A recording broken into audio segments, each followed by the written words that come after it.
I'll just start us off. We'll get going because I know everybody's excited to hear from you, Rick.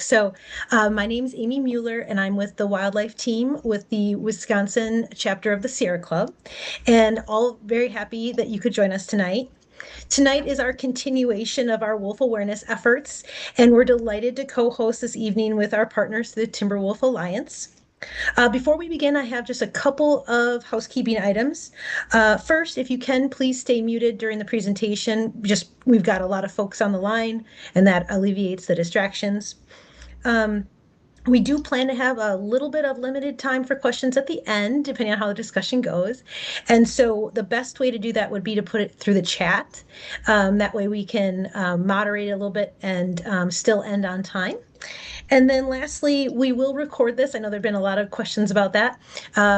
Assuming technology cooperates with us this evening, we will share that out and it will be also available on the Sierra Club Wisconsin chapter YouTube channel. And before we begin, we have the privilege and the responsibility to acknowledge the Indigenous people who have called this land home for generations. This acknowledgement demonstrates our strong commitment to collaborate and partner with the sovereign tribal nations located here in Wisconsin and throughout the country. But here in Wisconsin, there are 12 tribal nations that call this land home, 11 which are federally recognized. No matter where you are on the ancestral land of a tribal nation. And I am joining you from the land of the Potawatomi in southeastern Wisconsin. The Sierra Club Wisconsin chapter reminds each of us to take the opportunity to learn about and appreciate the history of the land that we are on and the great historical, present, and future contributions of Indigenous people. Now it's my pleasure to introduce our featured speaker for the night. Rick McIntyre is the author of award-winning Alpha Wolves of Yellowstone book series for adults and the Chronicles of Yellowstone Wolves, a book series for kids, which I absolutely love. My daughter's a big fan. And that was co-authored with David Polson. He's internationally recognized as one of the world's foremost experts on wild wolf behavior. His scientific insights and storytelling about Yellowstone wolves has been featured on This American Life, in the Washington Post, and on all the Wall Street Journal, and dozens more beyond that. His books are currently being adapted for a feature film with Stampede Ventures. He has spent more time observing and documenting wolves in the wild than any other person. As a retired national park ranger, Rick has spent more than 40 years watching wolves in America's national parks, 30 of those in Yellowstone, which is just amazing. He has accumulated over 100,000 wolf sightings, worked on the Yellowstone Wolf Reintroduction Project, and educated the public about the park's wolves, which is such an important work.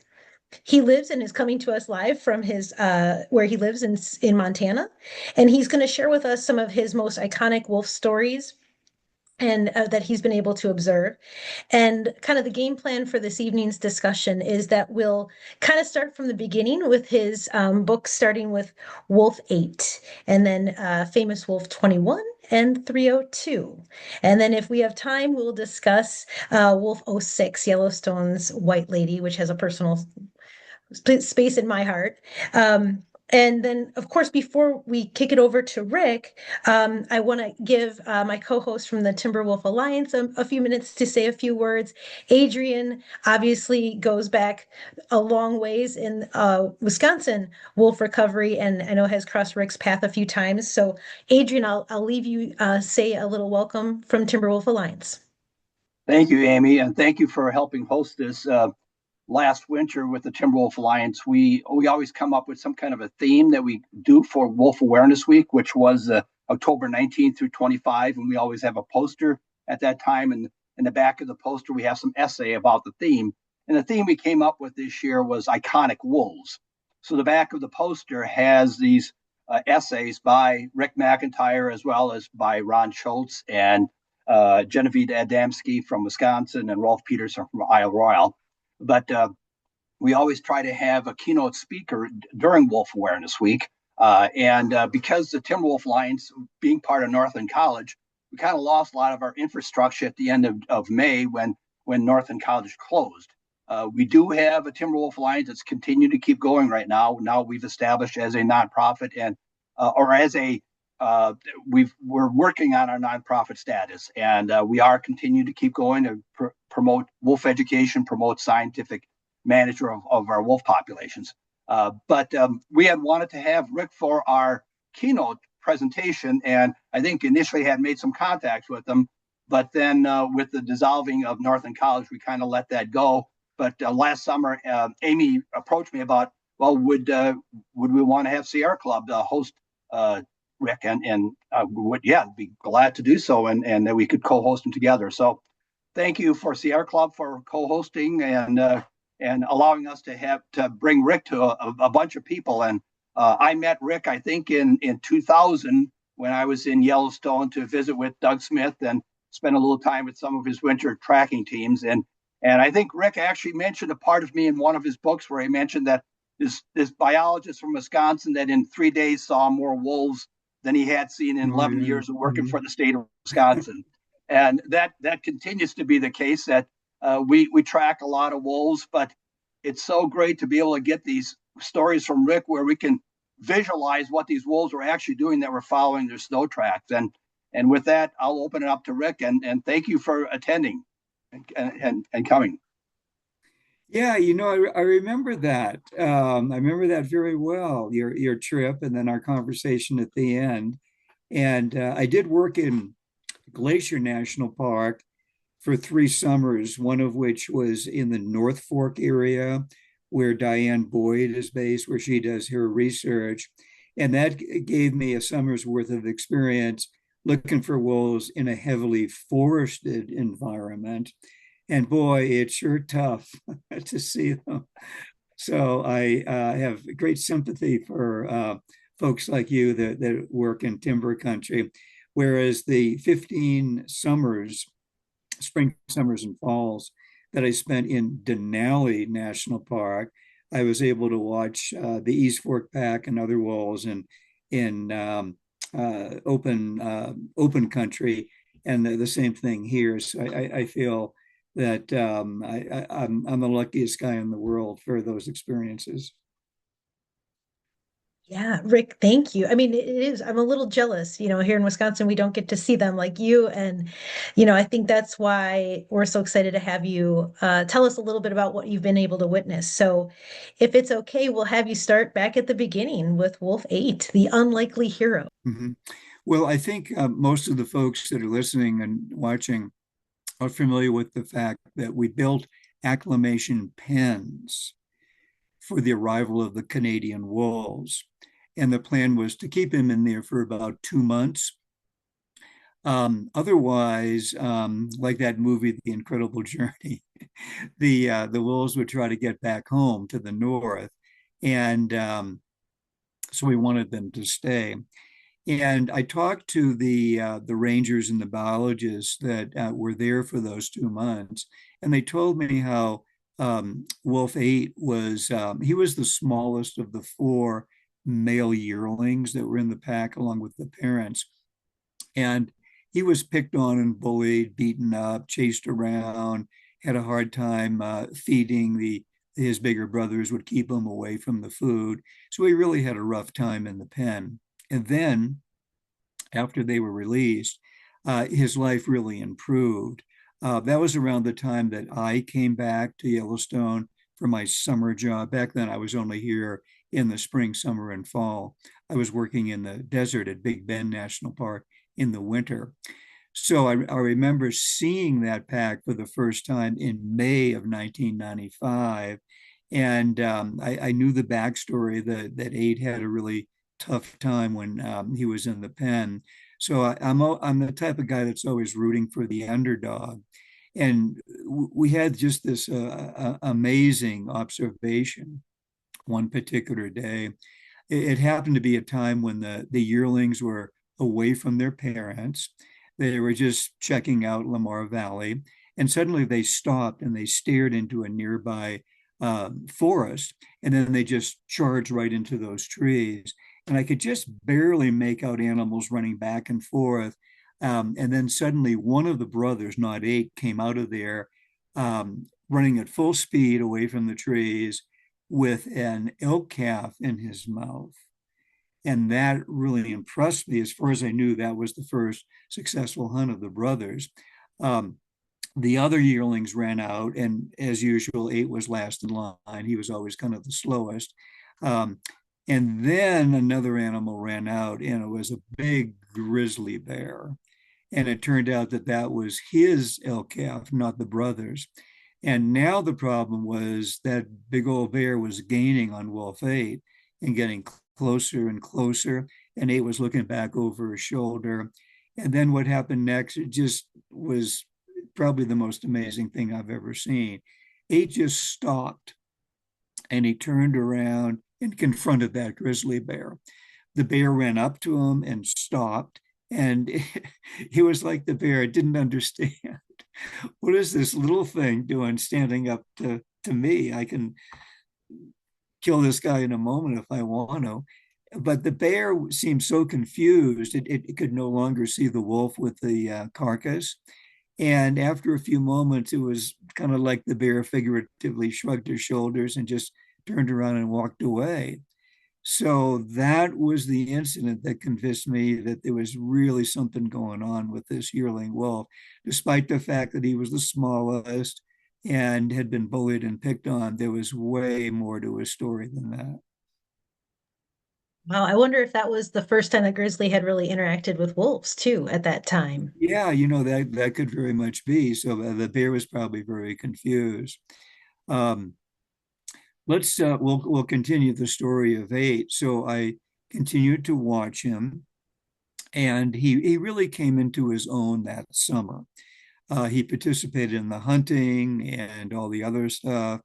And I'll just jump ahead in the interest of time. I'll jump ahead to the fall of 1995. Many of the folks listening to us may know a bit about the story, how one of our wolves, alpha male wolf 10 in the Rose Creek pack, was illegally shot and killed right around the time that his mate, Wolf 9, gave birth to 8 pups. That should have been a time of great celebration in Yellowstone. Those were the first wolf pups born in the park or next to the park, probably since the 1920s. But their father and the provider for that family was then killed. Wolf 9 was therefore a single mother, a widow, with really no hope of keeping those pups alive. They needed to, in the den, to keep warm, to huddle next to her body. So she needed to stay with them to keep them alive. But on the other hand, she needed to leave and go on hunts to get food to bring back to feed herself so that her milk production would continue. So there was just no way for that to work. So the Wolf Project people decided to rescue them. They caught the mother and all the pups, brought them back to the acclimation pen that they were in. And again, in the interest of time, I'll jump ahead 6 months later. That's when they were released. But it was still a very, very challenging situation. Just the mother wolf with 8 now very, very hungry 6-month-old pups. And that's when 8 comes back into the story. He had been pretty much living as a lone wolf, partly to stay away from his brothers. And we think he heard howling from that drainage on the north side of Lamar Valley. So we think that he walked up there.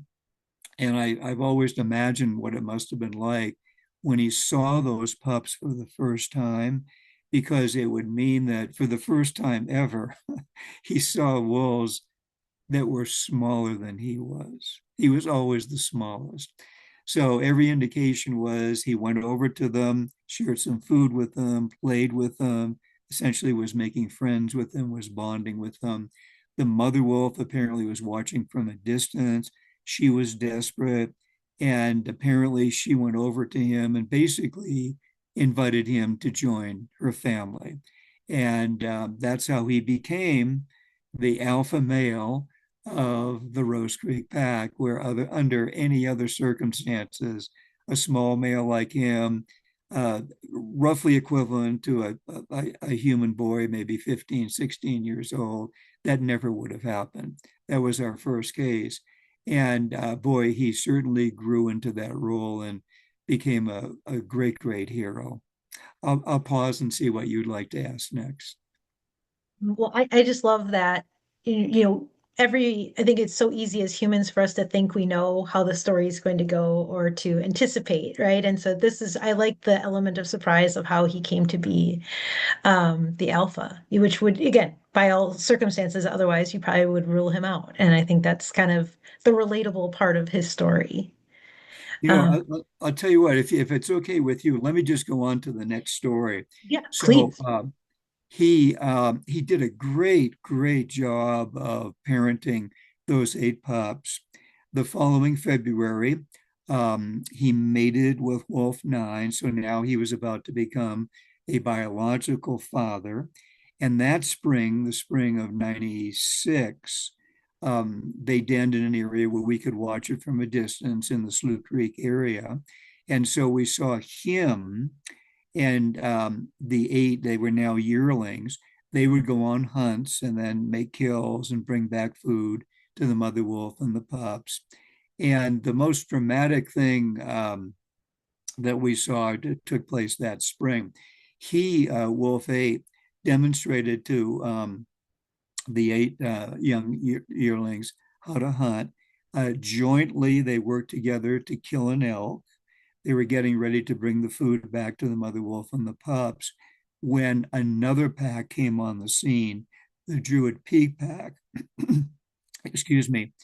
That was the pack that a month or two earlier had attacked 8's original family and killed his father. The alpha male in the Druid Peak pack was this huge, huge, strong male known as Wolf 38. So here's little 8, the father's youngest and smallest son, who had been picked on and bullied, was being confronted with the wolf that had killed his father. You can't make this stuff up. It's just an amazing story. So in front of myself and about 30 park visitors, here's what we saw. We saw 8 charge up the slope at 38. Not only was 8 so much smaller than 38, but he had the disadvantage of having to run uphill.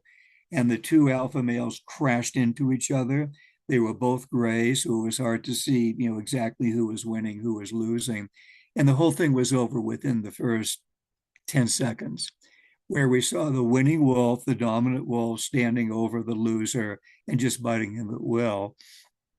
And it took me a moment to realize, it's number 8 that's standing over the other guy. Somehow he won that fight and had the wolf that killed his father at his mercy. And what happened next was even more amazing. He showed mercy to that guy. So he stepped away. 38 jumped up, ran off with a tuck tail, and 8, to really make sure that he never came back, chased him all the way up and over the ridge. It was just this amazing thing to witness. And one of those pups, actually a yearling that he was raising, became known as Wolf 21. Many of the folks listening to us may know some of 21's stories. He grew up to be the undefeated, undisputed heavyweight champion of Yellowstone. Never lost a fight, never came close to losing a fight. But based on what he saw his adopted father do that day in defeating 38 and then sparing his life, 21 never lost a fight, but never killed a defeated opponent. It's just a great, great story to relate. I'll pause. Yeah, I think a few folks are also joining you with appreciating 21. Is there, in your experience and all your observations, is there a reason why there'd be that grace given to some and at times not? Boy, that's a really fascinating question, isn't it? I I don't know if I have a good answer for that. What I'm thinking about is there was one wolf that if 21 was going to kill, uh, someone that annoyed him, it would have been this wolf, and that was Wolf 302. And I wrote a whole book about 302. The reason 21 didn't like 302, 302 was actually his nephew. He was born to 21's sister. And 302's problem was he was just too good looking. And all the girl wolves fell in love with 302, including most of 21's daughters. And our mating season is February. Every February, 302 would leave his family and he would make the rounds going from one pack to another. And when he reached 21's family, the Jewett Peak pack, boy, all of 21's daughters just flocked to 302, and he would get them pregnant and then go back to his parents and live with them. And so 21 the following spring would be raising his own biological sons and daughters, and all of those grandpups that have been born to his no good nephew. And 21, as I think I already said, would catch 302, would kind of beat him up a bit, but he just couldn't take it any further. He just couldn't finish the job and kill him. But I'll just kind of jump ahead in time. Years went by with 302 being such a bad boy. And then when he became a very old wolf and his black coat was starting to turn gray, there was this just dramatic transformation where he just totally changed. He settled down with a couple of females, started his own pack, actually raised his own sons and daughters, and turned into a really good alpha male and a father. And I wouldn't have expected this in a million years at all.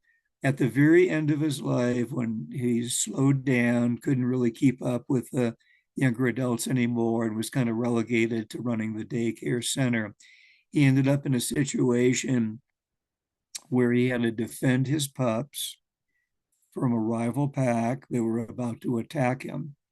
302 apparently got the pups to run away. He stood his ground, fought an entire pack by himself.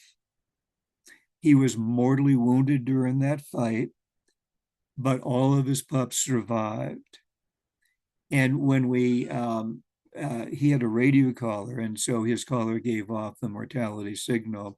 When I and the other wolf biologist went out to examine the scene, there was snow on the ground. We found his body, and surrounding his body in the snow were the tracks of his pups, which meant that after he had successfully prevented the enemy pack from getting past him, while he was, after those wolves had left and he was trying to survive his wounds, he would have heard the sound of wolves coming toward them.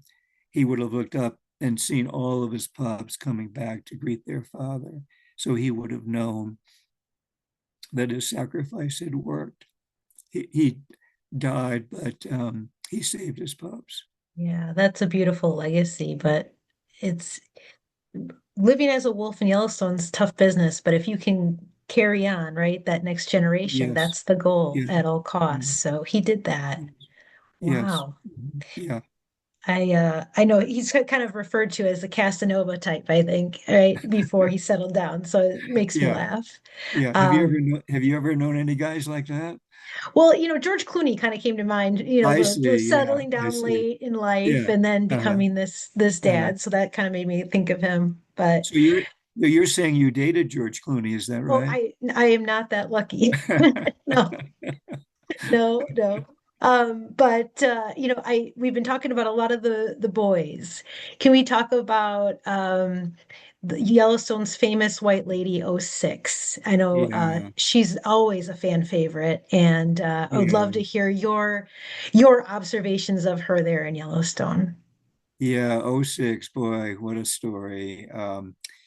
So let me see if I can remember this because it's been so many years, but her grandparents were 21 and Wolf 40. Some of you know the story of the two sisters, 40 and 42, where 40 was the bad sister and 42 was the good sister. Um, um, 40 had killed all of her sister's pups 2 years in a row. And the third year, 42 put an alliance together to protect her pups and the pups of the younger mothers. When 40 attacked them, they defended their pups. They defeated 40, and she died of her injuries. I'm telling you that story because 42, the good sister, then adopted and raised the pups that had been born to her bad sister. And one of those pups, a little female, became known as Wolf 472. She became an alpha female. She was the one that gave birth to the '06 female. And we were able to watch 472 for her entire life and saw that she became an alpha female and a mother very, very much the same as her adopted mother, 42. So that's how that connects. So 472 then was a granddaughter of 40 and I guess a great grandniece of 42. 06 was the most independent female I've ever known.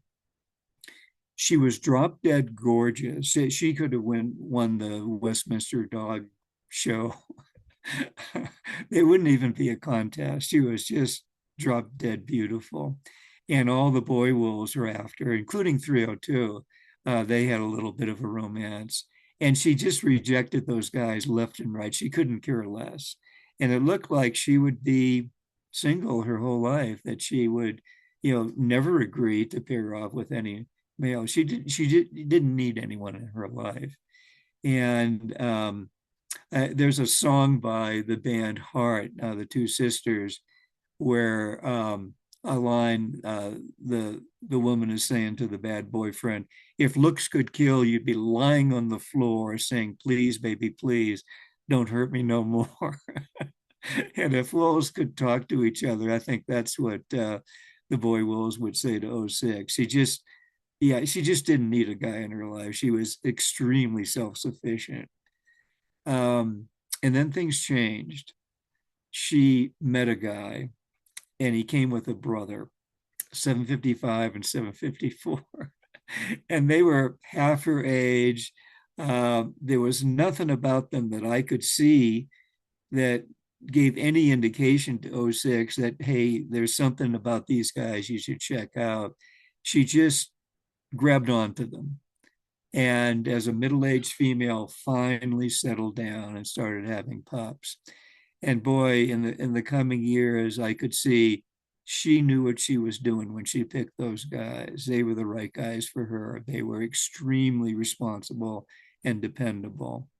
And boy, what an alpha female she was. She could go out by herself and kill an elk by herself. It was not only strength and wisdom. She had to develop a strategy because she had an enemy, alpha female, that was the leader of a much larger pack, the Molly's pack. And this one spring, that alpha female had not gotten pregnant.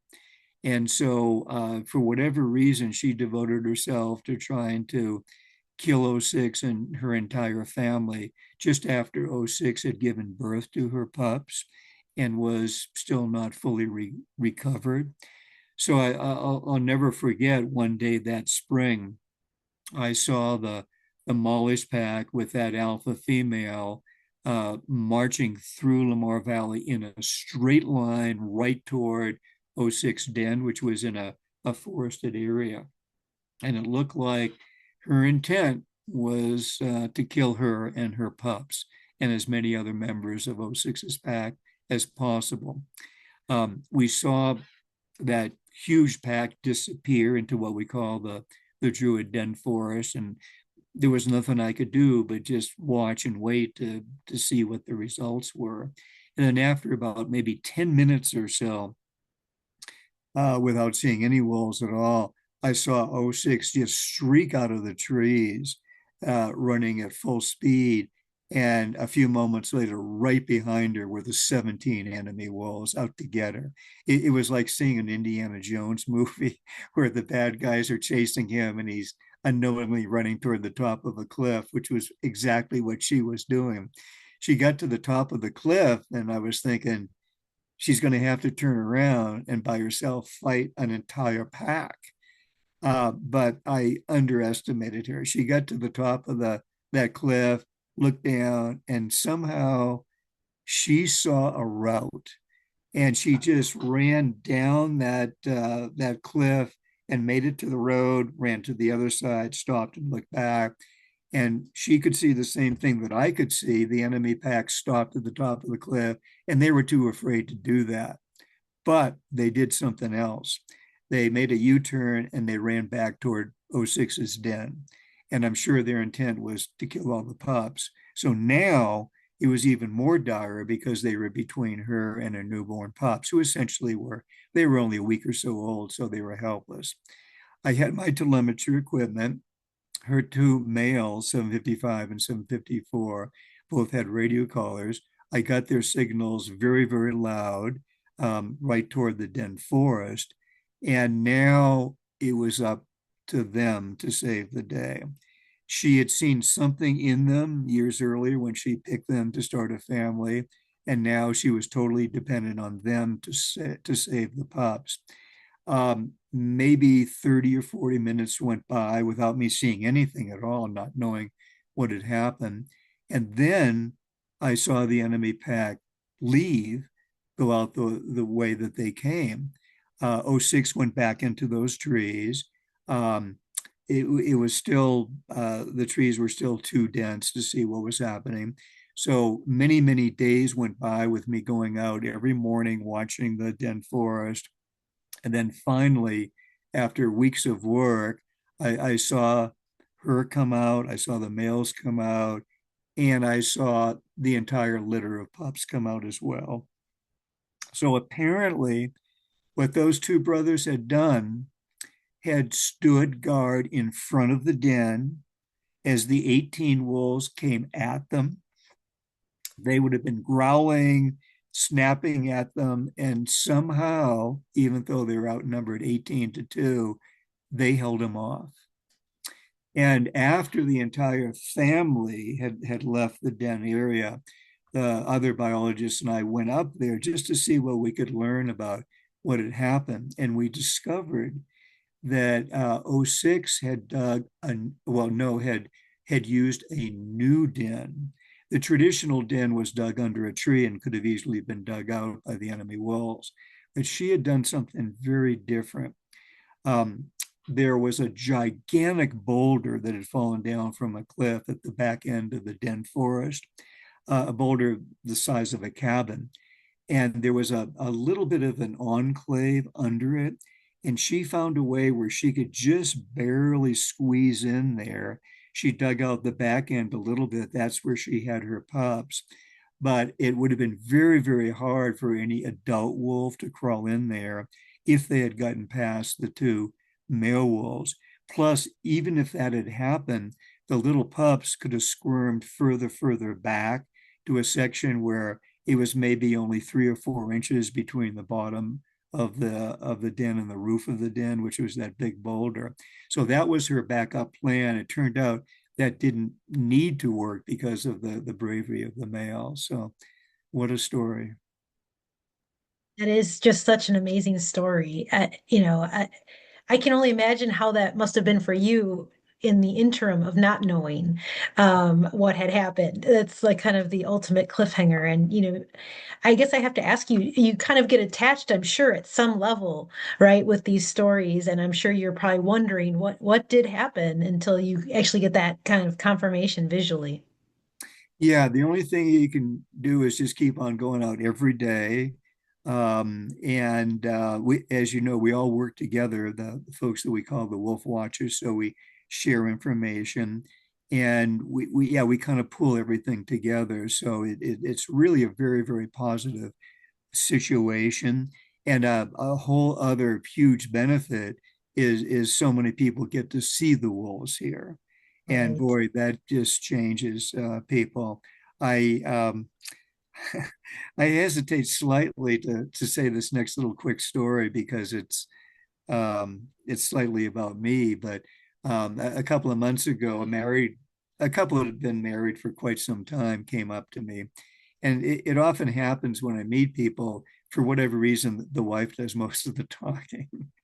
And so in this case, the wife said some very nice things about reading my books and the stories of 8 and 21 and oh 06 and the other things.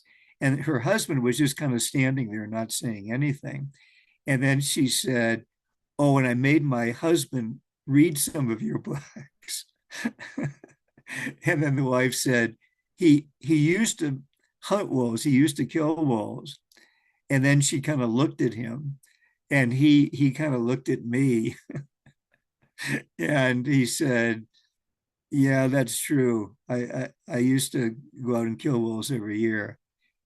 I don't do that anymore." So boy, that was a pretty good story to hear Well, that's all after. a tribute to the work and being able to share those stories and connect people, right? I think that learning and understanding does change people, for sure. Yes, yeah. I always hesitate to tell that story because I don't want it to really reflect on me. It reflects on the wolves. It's their stories. Mhm. I just happen to be the guy recording the stories. Um, but boy, it really says a lot. And we've had many other cases like that here. And for some reason, it's always women that are giving my wolf books to guys. And I hear these stories a lot where the guys change their ways after reading the stories. Well, that's great. And I appreciate, I think everyone has loved hearing your stories. I have one question, a very specific question about Wolf 907 of the Junction Yeah, Butte yes, Pack. yeah, yes, yeah. Boy, I could talk for hours about her. We've learned so much about wolves from her. She's kind of a modern day version of Wolf 9 or Wolf oh 06. And she is descended from many of those wolves. So she was born into the Junction Butte Pack. Her mother would be descended from Wolf 8's family. And she had a very difficult twin sister, 969, and they went back and forth for many years over who was going to be the leader of the pack, the alpha female. Um, and when over time, when 907 finally prevailed over her sister, then her sister's daughter, in other words, her 907's niece, became her next rival. And after that, that female's daughter, so her grandniece, became her nemesis. So it was just, one conflict after another. And she always found a way to win out in the end. So whatever whatever happened in her life where she lost her position, she was downtrodden and beaten up and bullied and chased, she always found a way to bounce back. And she lived such a long life. We've learned so much from her.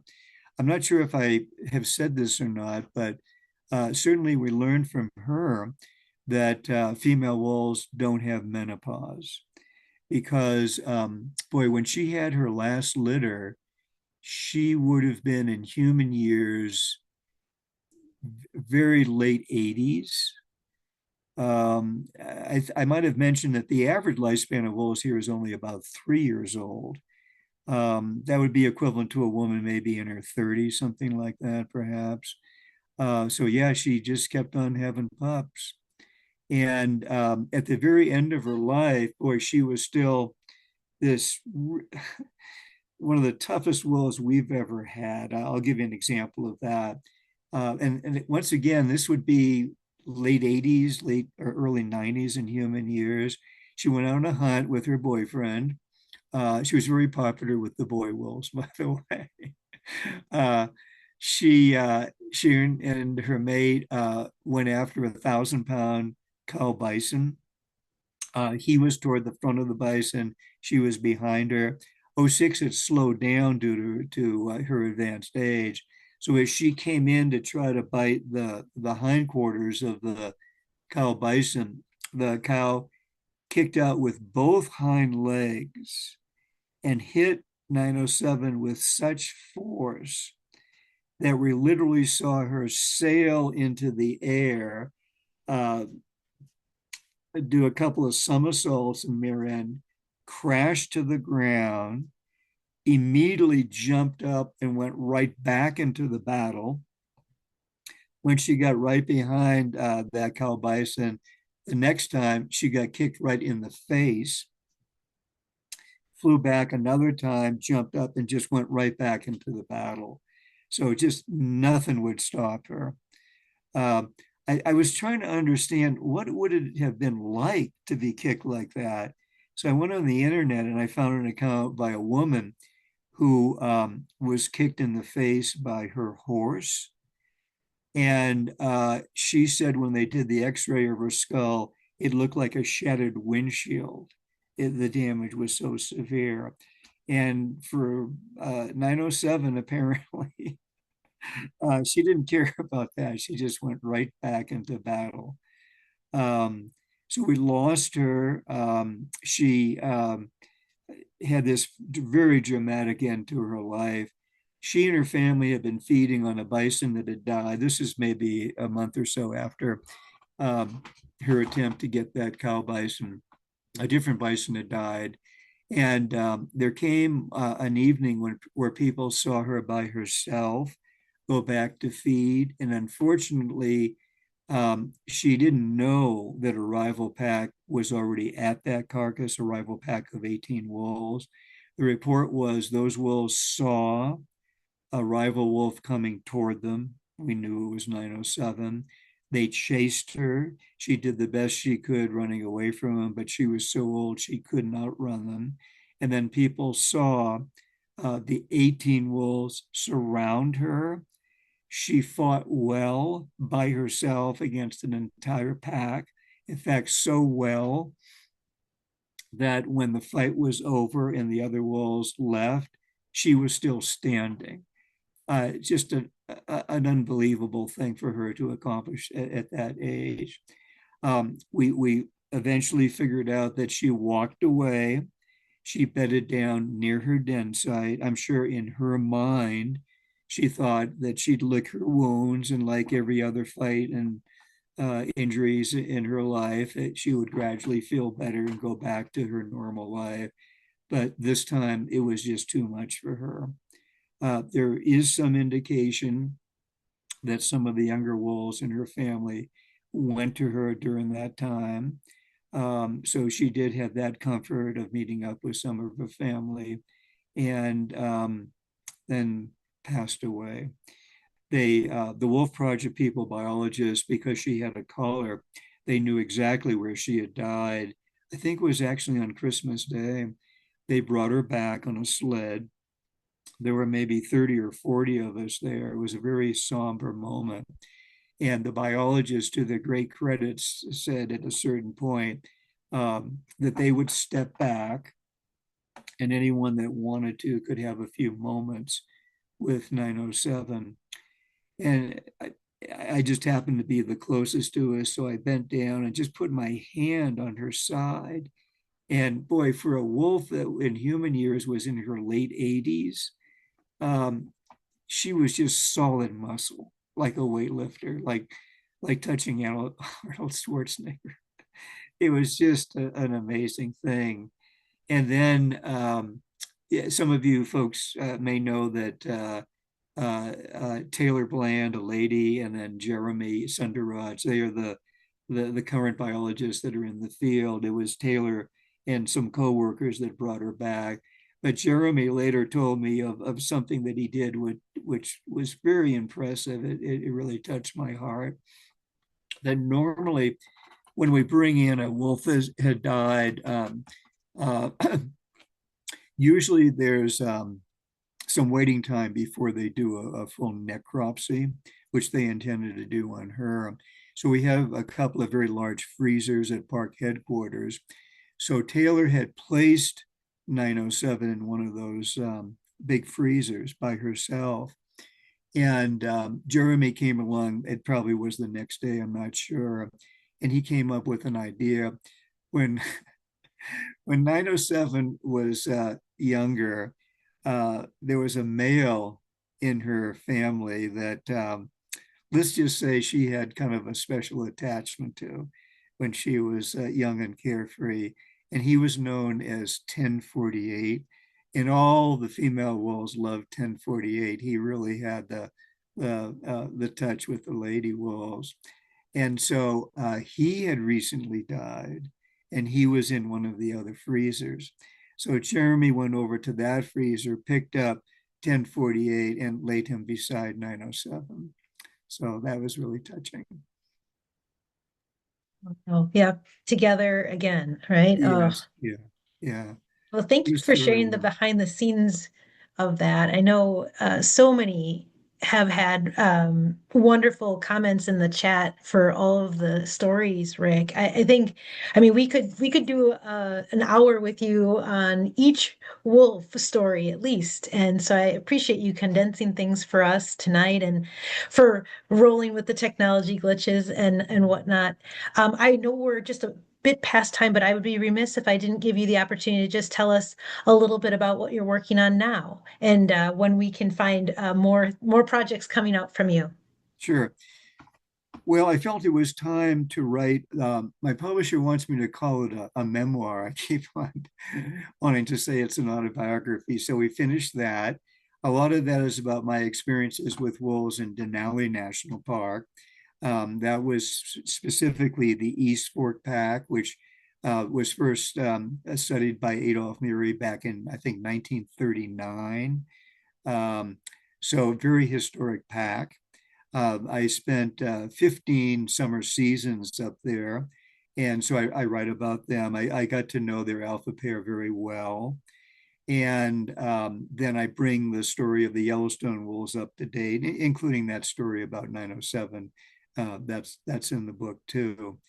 Um, so I write about how I had a very unusual life path to working with wolves here in Yellowstone, in the sense that my degree is actually in forestry. It's not in wolf biology.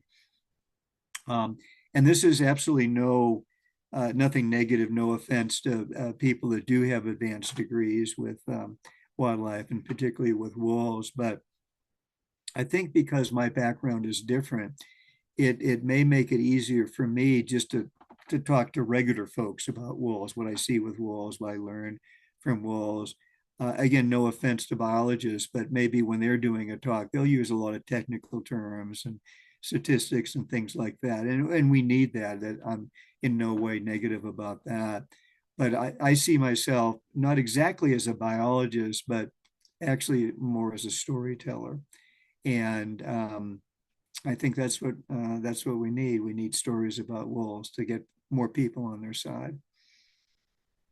Yeah, I agree. I think it's the stories that stick with us the most and can change behaviors and mindsets. So I think that's so crucial. So thank you. And looking forward to that. That's going to be out this spring, possibly. Yeah, around April. And then the third book in our children's series, that's going to be, which is about the '06 female. And that also be out. The title of that is Queen of the Wolves. And then they have written a movie script. We're hoping that that gets produced. Um, what's funny on my end is every time I talk to the Hollywood people, I make sure they know that I have one absolutely non-negotiable position, and that's no talking or singing wolves. So the Hollywood people, they all want to have talking wolves, and I say, nope. Yeah, I I'd think that's rather a good not. call. Yeah, I'd rather not have a movie if they have talking wolves. So I think we'll be able to get that. The script that's been written is really good. They'll if that's the one that's produced, they'll have an actor playing me, an actor playing Doug Smith, who ran the Wolf Project, and then Doug and I have a Native American friend, John Potter. Uh, uh, uh, he's in the movie too. I laugh about that because when the screenwriters were here, they met all of us. It's two brothers. So they met and they interviewed myself, Doug Smith, and John Potter. And I later heard the two screenwriters talking among themselves, and they were saying, well, we could get actor so and so to play Rick and actor so and so to play Doug Smith. And then there was a pause. And one of the brothers actually said this. He said, but you know, John Potter is really good looking guy. Why don't we have him play himself? They didn't say that about Doug or me. But they're right, John is a good looking guy. Oh, that's funny. Yeah, I'm sure that's got to be nerve-wracking to see how you would be, right, represented. Yeah. Oh my Uh, goodness. Oh, oh, that's and funny. I get a fictional girlfriend Oh, in the movie. Yeah. Yeah. Have you ever been a fictional girlfriend? not to my knowledge. No, I I don't bet think I so. bet you have. Yeah. I bet George Clooney is fictionalizing you all the time. Oh, well, one can hope, right? But I just so appreciate you ending this for us here. This has been lovely. I know everyone's really enjoyed it. Um, I will say thank you to Adrian, who was wonderful at jumping in and sharing some of his knowledge and experience with us too from Wisconsin. So it's been just a delight to have you both share with us and learn, and that's really a big focus for us. For the Sierra Club and beyond. So thank you so much for taking time out of your busy schedule. I know you're in the park almost every day, most mornings. So I know it's gonna be getting late there for you. We'll get you on your way. Thank you for everything. Um, I will say thank you to everyone as well for joining. We had a great crowd, and I would be remiss too to not mention that certainly Rick has a website in his name. You can check there for his books, videos, I'm sure updates and things of the projects that he's working on. There's some great videos there of projects he's been involved with in the past, and they're just wonderful. So please check that out. Um, and with that, I'll say thank you. Adrian, any final words from your perspective? Well, thank you very much, Rick. Really appreciate it. Great stories. One real quick question for you, and I've got lots of questions, but I just want to ask you this one. So I was reading the story of 302, and you had this unknown pack that occupied the uh, Slough Creek den site there for weeks. Yeah. And what surprised me is in a place as well studied of wolves in Yellowstone, where does unknown pack come from? And did you ever figure out where they came from or went to? The best we could figure out is they had been based north of the park border, came in, attacked the pack at Slough Creek, and if people aren't familiar with that story, it we really learned a lot from that. Apparently, they didn't have any pups that spring, so they were Right. free Yeah, I to remember this reading. go on raids. But the big thing we learned was the three big, tough, strong males in the Slough Creek pack, the pack that was denned there, they totally failed to protect the females and the pups in the den. Yeah. Two of them were killed by the invading wolves. And then, sad to say, the alpha male abandoned his family. Um, He just ran away. yeah. And to make it worse, he took up with a new girl. And the short version of what happened was it was only because the mother wolves and the younger females banded together to protect the den site, and they all survived because of that alliance. And then when they found their alpha male, they found him with this new girlfriend. So he boy, he really blew his job.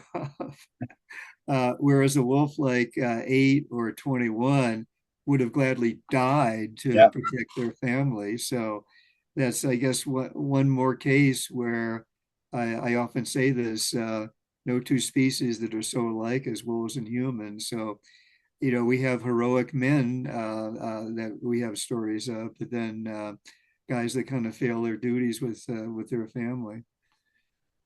Well, thank you so much. Really enjoyed all your stories.